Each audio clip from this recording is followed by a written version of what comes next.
So, here we are. I've landed on Titan, Saturn's largest moon. This is one of the weirdest yet most fascinating places in the solar system.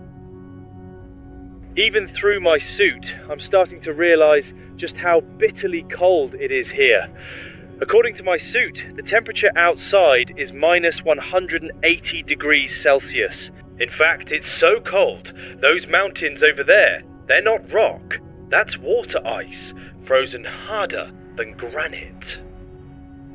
Wow, take a look at that sky. There's no blue here, just a blanket of thick organic amber-coloured smog.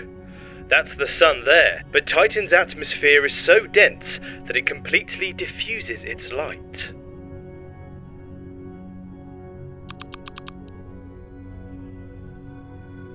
Take a look at this. This is Kraken Mare, Titan's largest sea.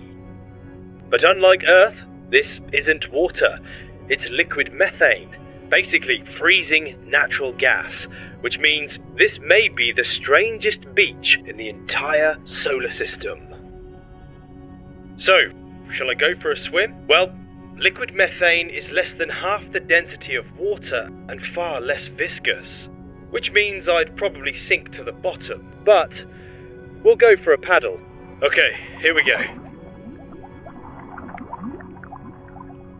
Whoa, this is weird. Oh, this is weird. Oh, this is really weird. It stretches for hundreds of kilometers. In fact, it's roughly the same size as all 5 of North America's Great Lakes combined. And Kraken Mare isn't the only one. There are at least 2 other massive hydrocarbon seas, and hundreds of smaller liquid bodies scattered mostly over Titan's North Polar region. Okay, so next I want to try something a little bit wild, but to do that, I need to climb to higher ground. This might sound ridiculous, but because Titan's atmosphere is so dense, humans could actually fly using their own muscles here. Mix that with a gravity only around 1/7 of Earth's, and give me a set of wings, and I could literally soar across this moon like a bird. This looks like a good place to try it. So I've strapped these big wings to my arms. Let's see if this works. Woo-hoo-hoo-hoo! This is weird. It kind of feels like I'm swimming in water back home. I definitely don't feel like an agile sparrow flying through the sky though. More like a slow motion blimp.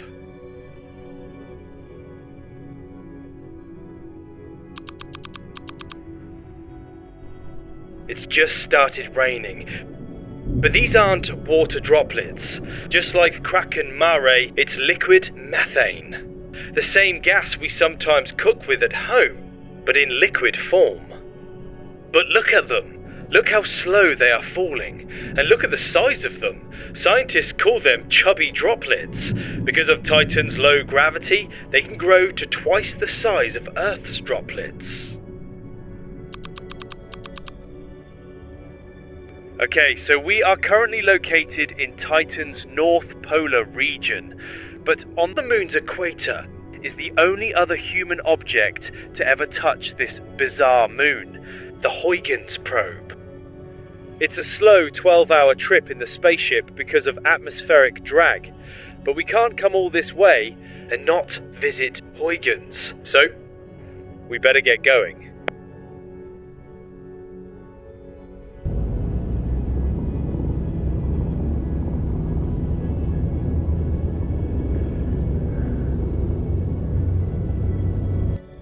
Right, I'm not far from Huygens now, but I've stopped off here to explore Titan's enormous dunes. They are gigantic compared to Earth's. You see, Titan's equator is covered in these giant black dunes. They're made from tholins, complex organic molecules created high in the atmosphere over millions of years. Each grain has slowly drifted down and piled up into what looks like enormous rolling waves of coffee grounds or soot. Look how far into the distance they stretch.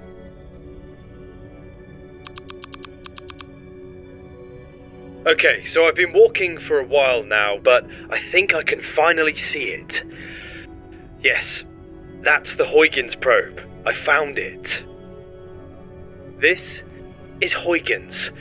It travelled to Saturn with the Cassini spacecraft 21 years ago. It was the first probe to ever land on Titan, or a world in the outer solar system. Take a look at the surroundings. This is what it captured back in 2005. That famous dried up lake bed. These rounded water ice pebbles, all still here. Sure, it's slowly being buried by hydrocarbon dust, but look at it. It looks good as new underneath. One day, it might be washed away by a flash flood or buried completely, but I'm glad I got to see it before then.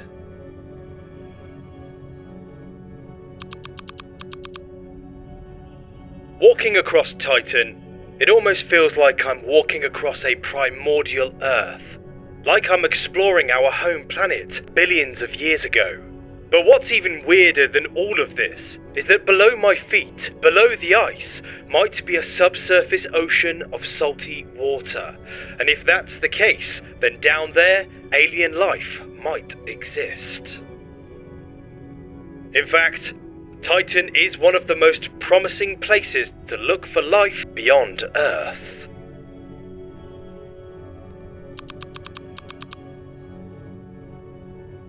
You know, before coming here, I expected Titan to feel completely alien. But after walking its beaches, climbing its mountains, standing in its rain and watching its seas, it feels strangely familiar. Maybe that's why Titan fascinates us so much. Expect to see a lot more of Titan in the future. NASA is coming here in 2034 with the Dragonfly mission. So Titan's story is only just beginning.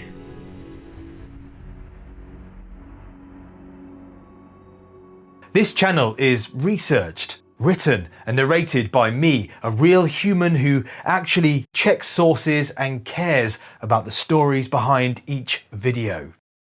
That's why I created the V101 Alliance, a membership offer that for less than the price of a coffee each month allows people who values this kind of content the chance to support it directly, and in return get meaningful perks.